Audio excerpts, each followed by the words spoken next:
Hi everyone, and welcome to this episode of Fan Art Friday. This week I'm working on a drawing of Light Yagami from Death Note. I had so much fun working on a drawing of Ryuk last week, trying out all the inking processes, as I'm taking part in Inktober at the moment, and just trying out all these ink pens has been so much fun. So this week I'm working on a drawing of Light, and I wanted to continue working with some inks. Specifically for this I used the Pigma Micron pens for the outlines, and they work so well with Copic Markers, and I used them a lot last year, so I wanted to bring them back a bit recently, and I'm having so much fun with them.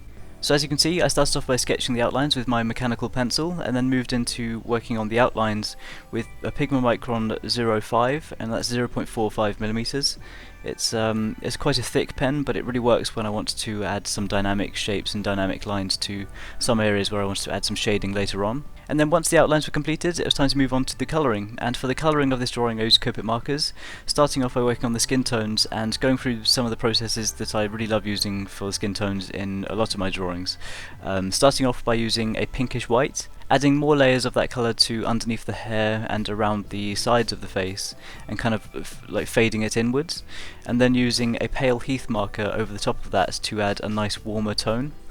After that I then used pale grape and light grape to add some darker shading around the edges of the face and around the eyes, and that kind of area.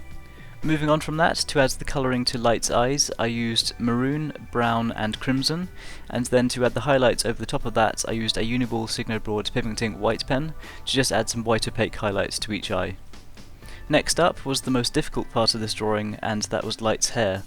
Adding the darkest shading first with the maroon marker, just adding dark shading to each part of the hair, and then using a champagne marker to add some faded brown across mainly the right side of the drawing, focusing most of the highlighting to the left side. And then also using an eggshell marker to add a yellow tone over all of that once it was done. I was really happy with how this looked in the end, and it was fun to try something new with the hair by adding the colouring to each specific lock of hair, and it took a lot of extra time, but I think it was worth it. For Light's shirt I used Cool Grey 3 and 5 to add the shading, especially on the right side of the shirt, and then for the tie I used the crimson marker and a cardinal to add some darker tones and creases to that fabric. For the Death Note itself, I wanted to colour it in black, but I ran out of ink in my black Copic marker, so I decided to use a Pentel pocket brush pen. Hopefully that worked out. It was quite difficult to colour in between all the lettering, but I think I made it work. And lastly, for the final touches of this drawing, I added a crimson background and used the Uniball highlighter pen to add a highlight going all the way around Light. After that, the drawing was completed. I think it took about 3 hours in the end, and it was really fun to work on. With the challenge of adding all the strands of hair, it was nice to try that, and I think it had a really cool effect. So let me know what you think in the comments below.